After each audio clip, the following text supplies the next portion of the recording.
I am so honored to be with you guys today. I feel like God has something so special, and his presence is so sweet in this place already.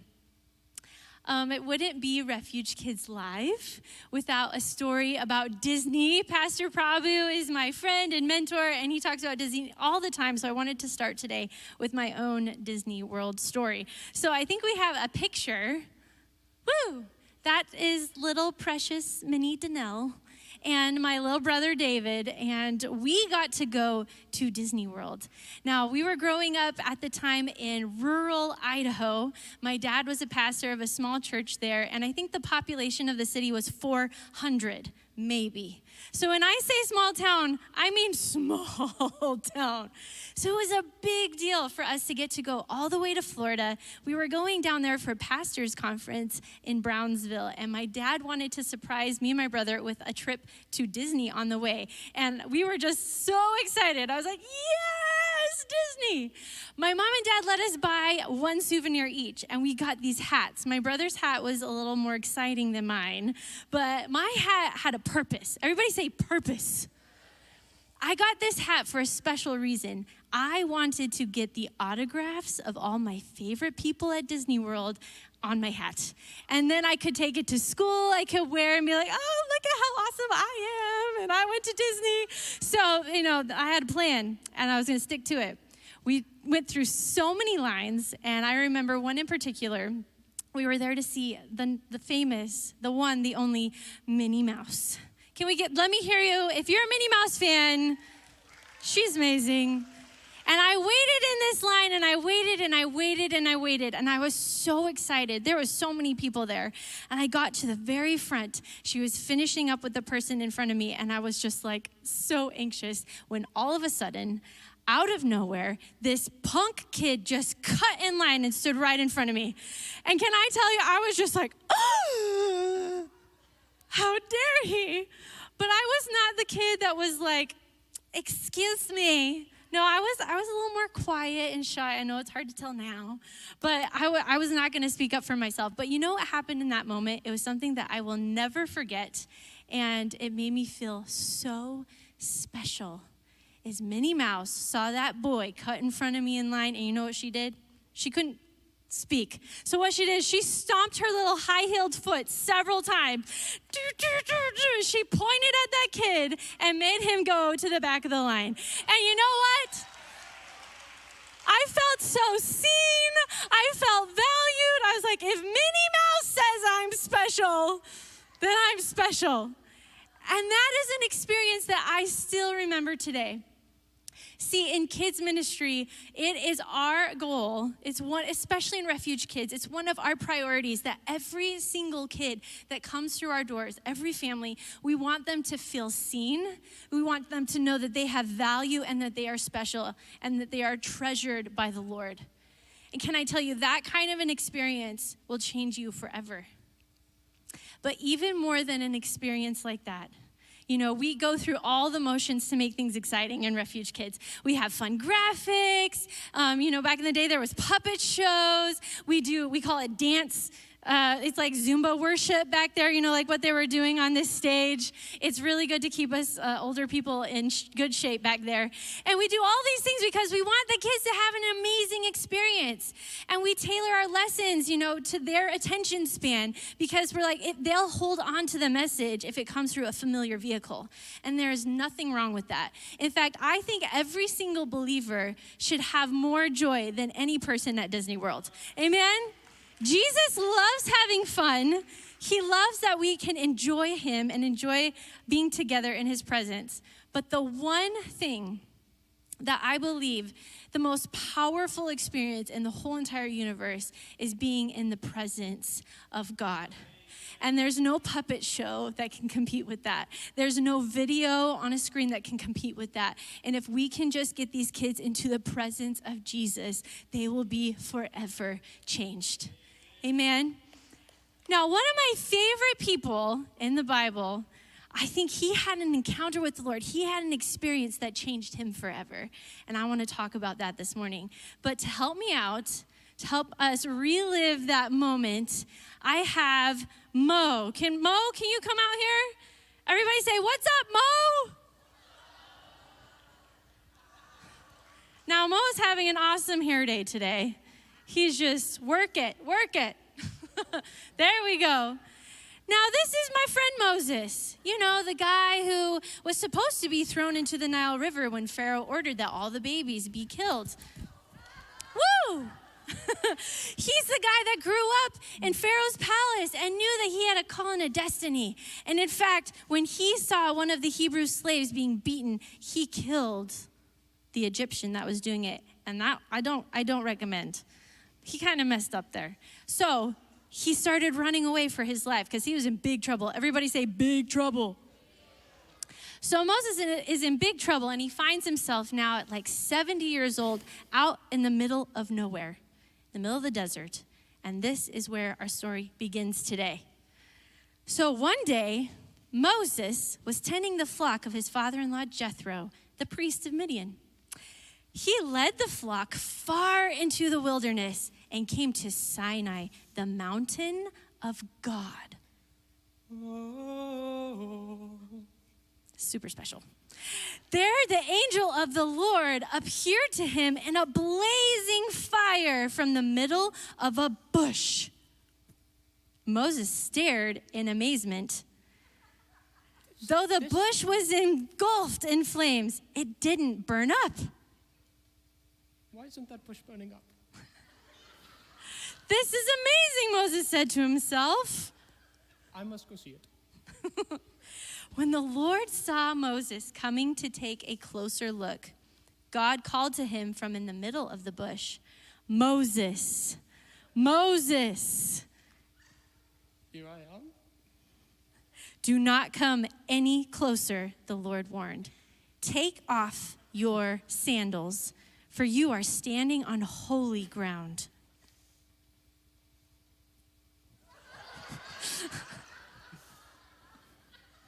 I am the God of your father, the God of Abraham, the God of Isaac, and the God of Jacob. When Moses heard this, he covered his face because he was afraid to look at God. Then the Lord told him, I have certainly seen the oppression of my people in Egypt. I have heard their cries of distress because of their harsh slave drivers. Yes, I am aware of their suffering.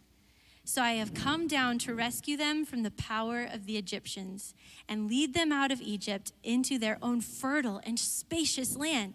It is a land flowing with milk and honey. Yum. The land where the Canaanites, Hittites, Amorites, Perizzites, Hivites, and Jebusites now live. Look, the cry of the people of Israel has reached me, and I have seen how harshly the Egyptians abuse them. Now go, for I am sending you to Pharaoh. You must lead my people Israel out of Egypt. But Moses protested to God. But who am I to appear before Pharaoh? Who am I to lead the people of Israel out of Egypt?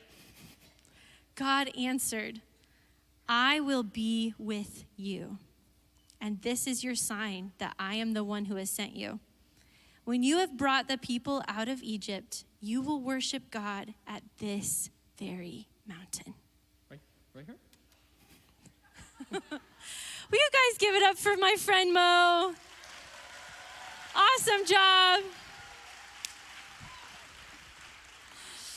Man, if I could only have hair like that. Woo. See, Moses had an encounter. He had an experience that changed his life. When he saw that fiery bush, he was never the same afterwards. And how many of us have had an experience that changed us? It might be at youth camp or kids camp. It might be at a launch revival service. But how many of us have encountered God where we know he is real? And then a couple weeks will go by, and it's like nothing happened. Oftentimes we call it the camp high, or, like the revival high. And then life just goes on. And sometimes we go back to the mountain looking for another burning bush when it's actually something else that God is wanting from us. So this made me ask the question, what did Moses do? What did he do after he saw that bush? After God himself called him to do something great? What did Moses do after that point? Because it wasn't just the experience in the desert. He got to have experience after experience after experience. And in fact, later on in his life, he would be one of the few people that got to see God's glory.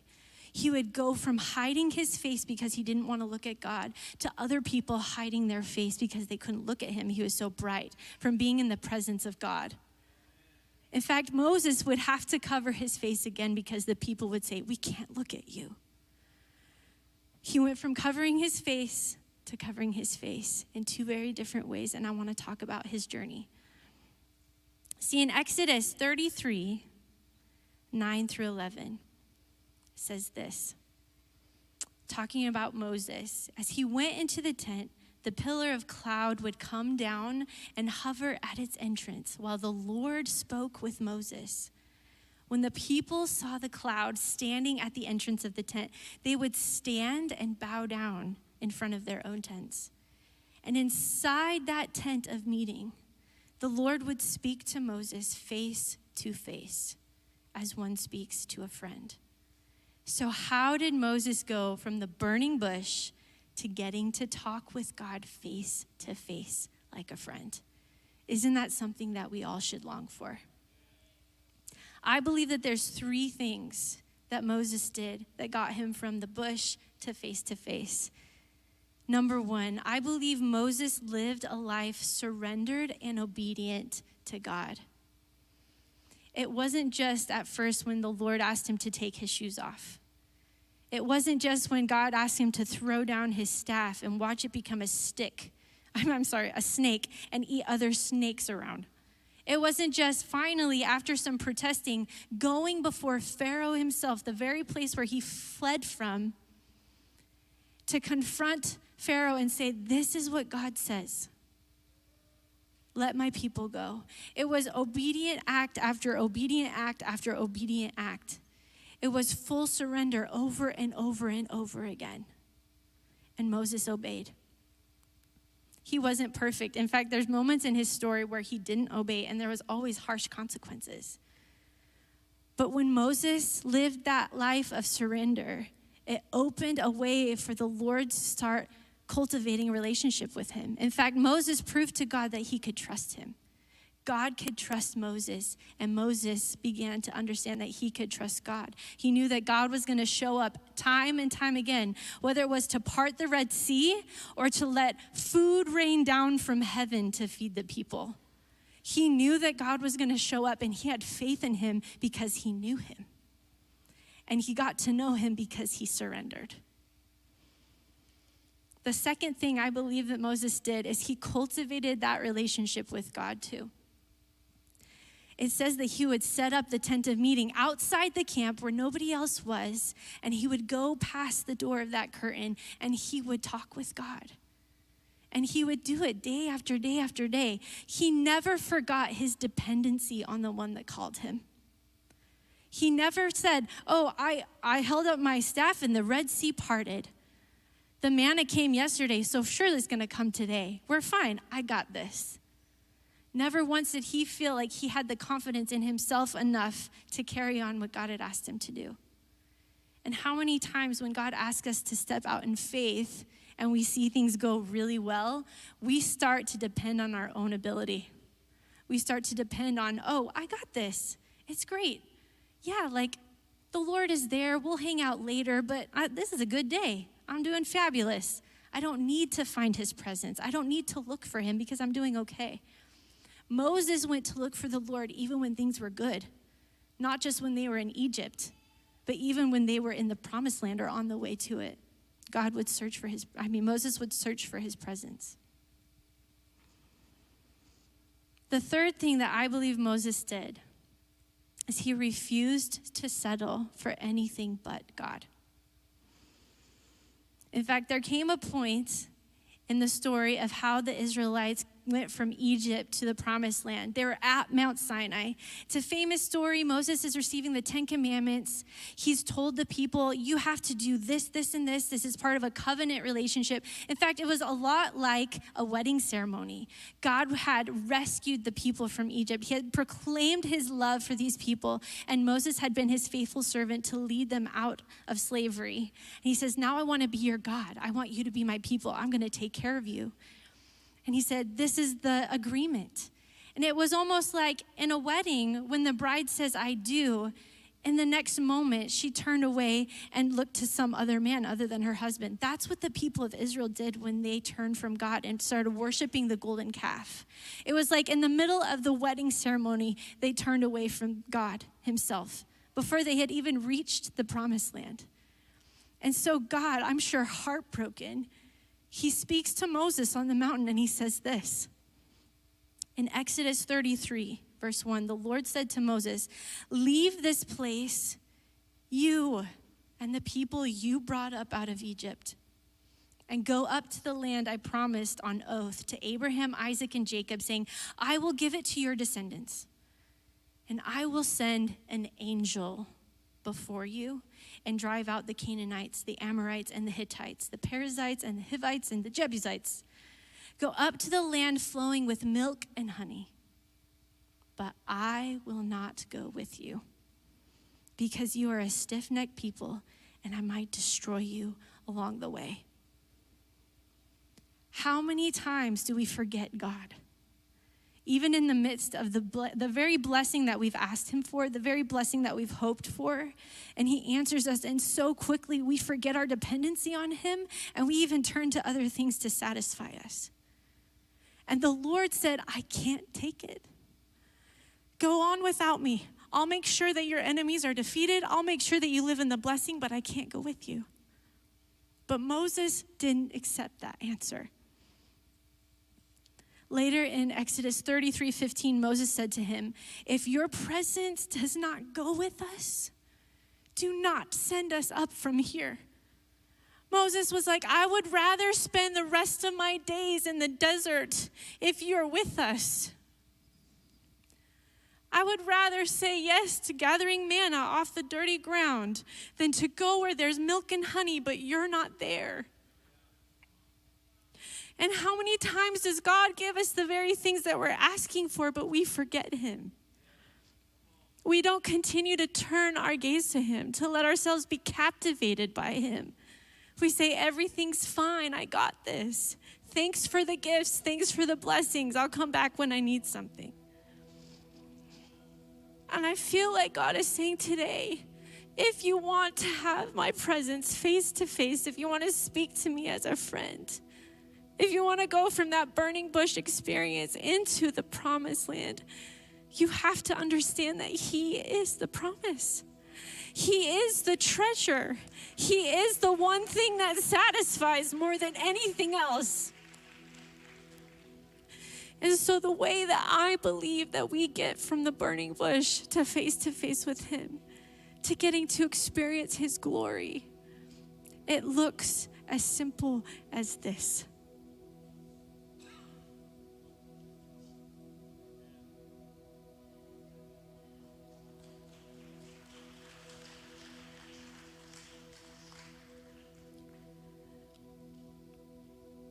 When we surrender everything, when we view him as the promise and pursue his presence, we can go from this altar where we have these burning bush experiences and encounter his glory in our closets at home. Because he becomes the thing that we're after. We're not after the experience, we're after the presence. We're after him.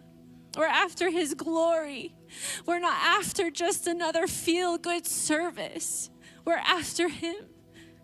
And he's not just found here at this altar. He's found alone in our quiet space where we tune everything out and lay everything on the ground and say, I want you.